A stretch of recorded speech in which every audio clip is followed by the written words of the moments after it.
میں اس ملک اور انہی پہاڑوں میں رہتی ہوں۔ قراقرم کے پہاڑ ہی میرا گھر ہے۔ وہ سمجھ گیا کہ وہ نہیں بتانا چاہ رہی، سو مسکرا کر بولا، ہاں میں نے سن رکھا تھا کہ قراقرم کے پہاڑوں پر پریاں اترتی ہیں، اور تم نے اس روز یہ بات جیکنگ یقین سے بھی کہی تھی نا؟ میں اس بات سے بے خبر تھا کہ تم پیچھے بیٹھی ہو، مگر میں پری نہیں ہوں۔ اس نے اداسی سے ہاتھ میں پکڑے ہیڈ پر کھلے سرخ گلاب کو دیکھا۔ تم پری ہو؟ نہیں۔ اس نے نفی میں گردن ہلائی۔ نام سے کوئی پری نہیں بن جاتا، میرا صرف نام پری ہے۔ جانتی ہو پری، جب میں نے تمہیں پہلی دفعہ دیکھا تھا تو مجھے کیا لگا تھا؟ یوں جیسے قراقرم کے پربتوں سے راستہ بھول کر مرگلا کی پہاڑیوں پر برستی بارش میں بنا لینے کوئی معصوم سی خوفزدہ سی پری ہو۔ میں نے عرصہ ہوا خوابوں کی دنیا میں رہنا چھوڑ دیا ہے۔ ٹوٹے خواب بہت اذیت دیتے ہیں افق۔ وہ خاموش رہا، پھر چند ثانیے بعد آسمان کو دیکھ کر بولا، رات بہت گہری ہو چکی ہے، اب سونا چاہیے، تم جاؤ، میں ابھی جھیل کے کنارے بیٹھنا چاہتی ہوں۔ وہ اس سے دور جھیل کے کنارے پر بیٹھ گئی، جوتے اتار کر ایک طرف رکھ دیے اور ماہوڈن کے سیاہ نظر آنے والی جھیل جس پر چاندنی کی تہ چڑھی تھی پاؤں لٹکا دیے۔ وہ اپنے خیمے کی طرف بڑھ گیا، البتہ خیمے کی زپ کھولنے سے پہلے ایک لمحے کو اس نے پیچھے مڑ کر ضرور دیکھا تھا، جہاں وہ پانی میں پاؤں لٹکائے چاند کی میٹھی چاندنی کے خاموش گیت سن رہی تھی۔ چھٹی چوٹی، ہفتہ 30 جولائی 2005۔ گھوڑے کی تیز دوڑتی ٹاپوں کی آواز پر اس نے پلٹ کر دیکھا۔ وہ خیموں کے قریب سے گھوڑا دوڑاتا اس کی طرف آ رہا تھا۔ وہ وہیں بیٹھی تھی جہاں رات کو افق نے اسے آخری بار دیکھا تھا۔ دور افق پر ایک نئی صبح طلوع ہو رہی تھی، جھیل کا پانی سبزی مائل لگ رہا تھا، ابھی تک سورج کی کرنوں نے اس پر اپنا رقص شروع نہیں کیا تھا۔ تم ادھر کیا کر رہی ہو؟ گھوڑا اس کے قریب لا کر افق نے رفتار کم کر دی۔ زندگی میں پہلی دفعہ ہارنے کی سزا پوری کر رہی ہوں۔ مگر یہ تو ماہوڈن کی مچھلیاں بہت ہوشیار ہیں، یا پھر میری قسمت بہت خراب ہے۔ اس نے ہاتھ میں فشنگ راڈ پکڑ رکھی تھی۔ او خدایا، تم رات بھر یہی کرتی رہی ہو کیا؟ شہد رنگ آنکھوں میں حیرت در آئی۔ سوئی نہیں ہو کیا؟ کسی دانشور نے کہا تھا سونا وقت کا ضیاع ہے۔ وہ کیا کہتی کہ رات بھر نیند ہی نہیں آئی تھی؟ بہت معذرت، مگر میں تمہیں بتانا بھول گیا کہ آج کل ماہوڈن میں مچھلیاں نہیں ہوتی۔ گھوڑے کی لگام تھامے آنکھوں میں شوخی لیے وہ مسکرا رہا تھا۔ وہ ابھی تک گھوڑے پر بیٹھا تھا۔ کیا؟ وہ چلا کر کھڑی ہوئی، گود میں رکھا ہیڈ نیچے گھاس پر پڑا۔ تم نے مجھے غلط ڈیر کیوں دیا؟ مجھے بھی اسی دانشور نے بتایا تھا کہ وقت کا ضیاع کروانے کے اور بھی بہت طریقے ہوتے ہیں۔ وہ ہنسا۔ بہتر، اب تم نئی راڈ خریدنا۔ غصہ اتنا شدید تھا کہ اس نے افق کی راڈ اٹھا کر جھیل کی طرف اچھال دی۔ راڈ ایک غوطہ کھایا اور پھر پانی میں ڈوب گئی۔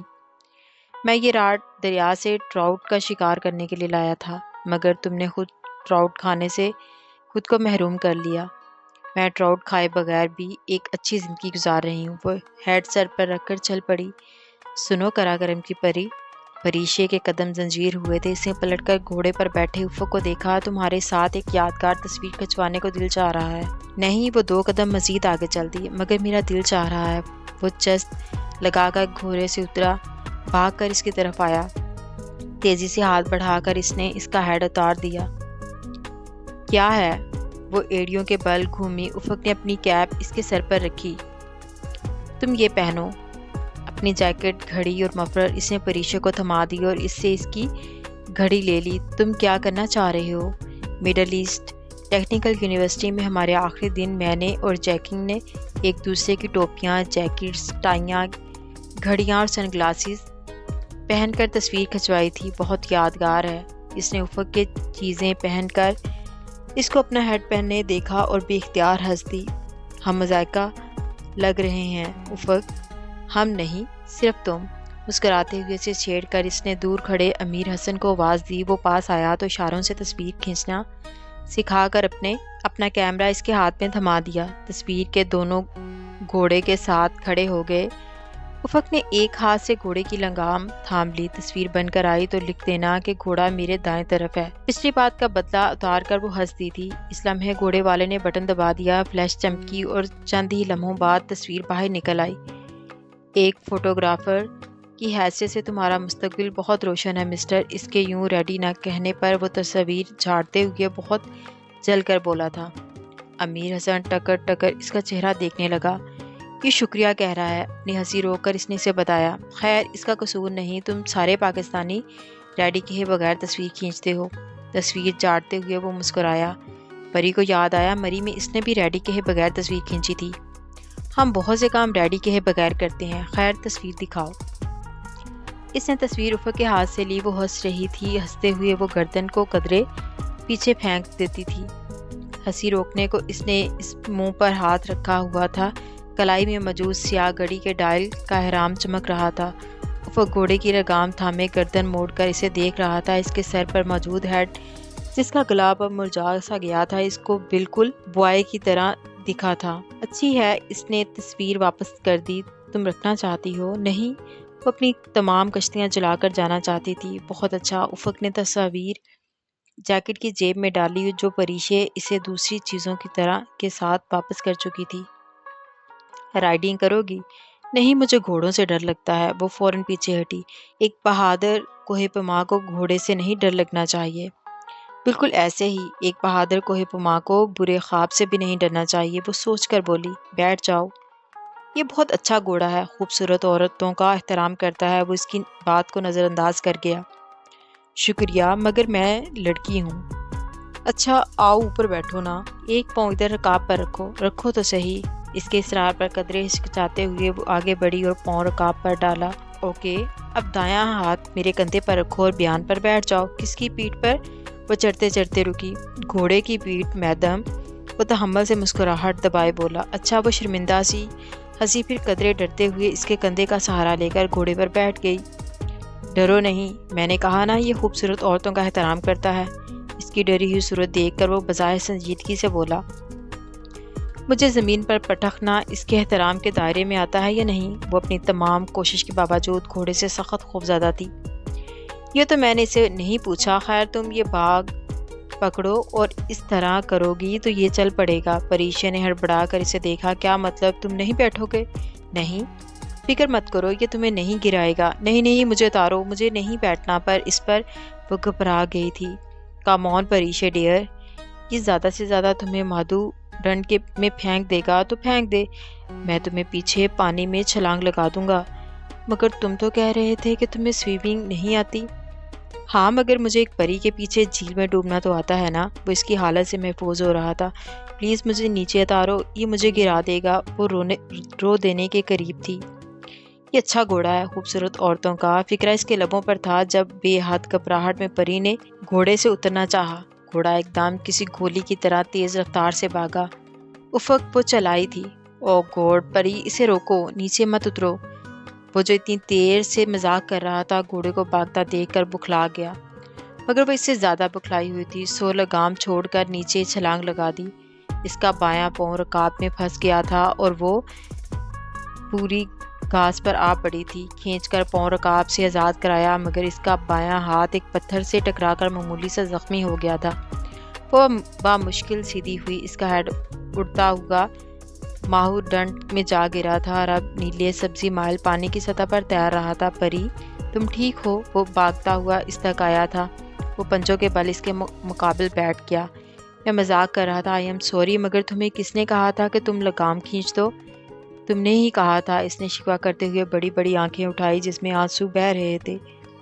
میں تو بس یوں ہی۔ وہ سخت شرمندہ ہوا۔ ادھر آؤ۔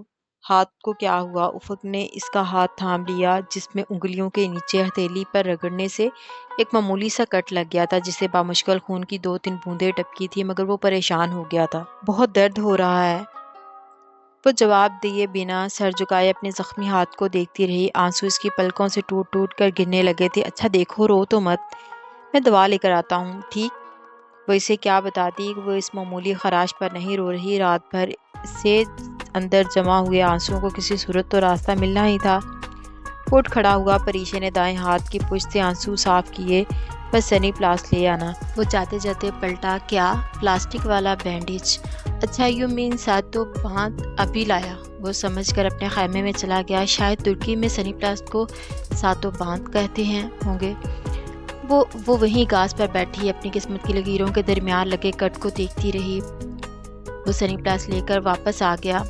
اب خبردار رونا نہیں۔ اس کے ہاتھ اور سنی پلاسٹ کی طرز کا بینڈیج لگا کر وہ پری کو ڈانٹتے ہوئے بولا، اتنی پیاری آنکھیں کو رو رو کر سرخ کر ڈالا تم نے۔ اس نے چونک کر نم آنکھوں میں اپنے ساتھ گھاس پر بیٹھے افق کو دیکھا جو ہر براہ راست اس نداز سے خوبصورت کہا تھا۔ اس کے دل میں جیسے کوئی نرم احساس جاگا تھا۔ اب درد ہو رہا ہے؟ وہ نرمی سے پوچھ رہا تھا۔ وہ کہنا چاہتی تھی، ہاں درد تو بہت اذیت دیتا ہے۔ درد اس کے دل میں ہو رہا ہے، مگر اس نے گردن کو نفی میں جنش دی۔ گڈ، اب اپنی آنکھیں صاف کرو۔ اپنی چیخوں سے تم نے نشا اور ارسا کو اٹھا ہی دیا ہوگا۔ ابھی آ کر پوچھیں گی کہ میں نے ایک منگنی شدہ لڑکی کو کیا کہہ ڈالا کہ وہ یوں رو رہی ہے۔ یہ بھیگی آنکھوں سے مسکراتے ہوئے اٹھ کر کھڑی ہوئی۔ تم نے تو کہا تھا کہ گھوڑا خوبصورت عورتوں کا احترام کرتا ہے۔ ہاں مگر تم تو لڑکی ہو نا۔ وہ بھی اس کے ساتھ کھڑا ہو گیا۔ پریشا نے تعصب سے ماندو ہٹ کو دکھا۔ سبزی مائل نیلے پانی میں اس کا ہیڈ تیر رہا تھا۔ افق نے اس کی نگاہوں کا تعاقب کیا۔ جانے دو، تم نیا لے سکتی ہو۔ اوہوں، اس نے اداسی سے نفی میں گردن ہلا دی۔ نیا ہیڈ پر ایسا باسی سرخ گلاب لگا ہوگا جس کی پتیاں کنارے سے سیاہ کر مرجائی ہوں گی۔ صحیح کہہ رہی ہو، بعض چیزیں کھو جائیں تو پھر نہیں ملتی، ان کا نعم البدل بھی نہیں ملتا، اور بعض انسان بھی۔ چلو خیموں کی طرف چلتے ہیں۔ وہ ساتھ ساتھ گھاس پر چلنے لگے۔ وہ ننگے پاؤں تھی جبکہ افق کے پاؤں میں جرابیں تھیں۔ تمہارا ڈیئر ابھی تک نامکمل ہے، جانتا ہوں۔ میں تمہیں اب کوئی مشکل ڈیئر دوں گا، مگر وہ رکا پوشی کے متعلق نہیں ہوگا۔ اس نے متنبہ کیا۔ اوکے اب سنو، نشا کہہ رہی تھی کہ اس کے بھائی اور کسی دوست کا باپ کسی انٹیلیجنس ایجنسی کا چیف ہے۔ ہاں پھر تم اسے کہو اپنے صدر سے کہہ کر مجھے گورنمنٹ آف پاکستان کی طرف سے کوئی صدارتی ایوارڈ دلوا دے۔ وہ بچوں کے انداز میں ضد کر رہا تھا۔ اسے ہنسی آ گئی۔ تمہیں ہماری گورنمنٹ کی طرف سے ایوارڈ لینے کا شوق کیوں ہے؟ میں 20 سال بعد اپنے سفر نامے میں لکھنا چاہتا ہوں کہ جب میں دنیا کے سب سے طاقتور اسلامی ملک گیا تھا تو اس کے بادشاہ نے میری خوب بھگت کی تھی، وغیرہ وغیرہ۔ سمجھا کرو نا شوف۔ خیر حسیب کے دوست کا باپ ایک سرکاری ملازم ہے، رچرڈ آرمیڈ نہیں، جو اس کی بات مان لی جائے۔ افق ہنس پڑا۔ کیا خوب بات کہی۔ عراق امریکہ جنگ میں امریکہ ہماری منتیں کرتا رہا تھا، مگر ترکی نے اور طیب اردگان نے اپنی سرزمین استعمال کرنے کی اجازت نہیں دی۔ وہ دونوں گھاس پر چلتے ہوئے اردگان، مشرف اور افغان جنگ کی باتیں کرتے رہے۔ خیموں کی بجائے جھیل کی طرف آئے تھے۔ سورج ابھی طلوع ہوا تھا، فجر کا وقت تھا۔ میں نے نماز نہیں پڑھی، تم ٹھہرو میں وضو کر لوں۔ وہ جھیل کے پانی کے قریب چلا گیا اور گھاس پر پنجوں کے بل بیٹھ کر چلتے صاف پانی سے ہاتھ دھونے لگا۔ وہ اس کے ساتھ کھڑی مسکراتے ہوئے اسے وضو کرتے دیکھنے لگی۔ بازو کوہنیوں تک دھو کر اس نے کیپ اتاری اور مسح کیا، پھر دونوں پاؤں کی جرابیں اتار کر انہیں پانی میں ڈبو کر دھونے لگے۔ وہ مسکراتے ہوئے اس کی انگلیوں کی حرکت کو دیکھ رہی تھی۔ یکدم اس کے چہرے سے مسکراہٹ غائب ہوگی۔ وہ جھٹکے سے 2 قدم پیچھے ہٹی تھی۔ افق، یہ وہ بے یقینی سے اس کے بائیں پاؤں کو دیکھ رہی تھی۔ یہ کوہ پماؤں کی زندگی ہے میڈم جہاں کچھ پانے کے لیے کچھ کھونا تو پڑتا ہے۔ وہ بہت اطمینان سے اپنا بایاں پاؤں دھو رہا تھا جس کی آخر کی 2 انگلیاں نہیں تھیں، مگر یہ کیسے ہوا؟ اس کے الفاظ ادا نہیں ہو رہے تھے۔ افق نے لاپرواہی سے شانے اچکا دیے۔ First byte. اب وہ جرابیں واپس پہن رہا تھا۔ نماز قضا ہو گئی ہے شاید، مجھے جانے کیوں دھیان ہی نہیں رہا۔ وہ افسوس کرتا گھاس سے کیپ اٹھا کر کھڑا ہو گیا۔ وہ یک ٹک اسے دیکھ رہی تھی۔ کتنی دیر رکنا پڑے گا ادھر؟ پریشا نے قدرے جھنجھلا کر بولا۔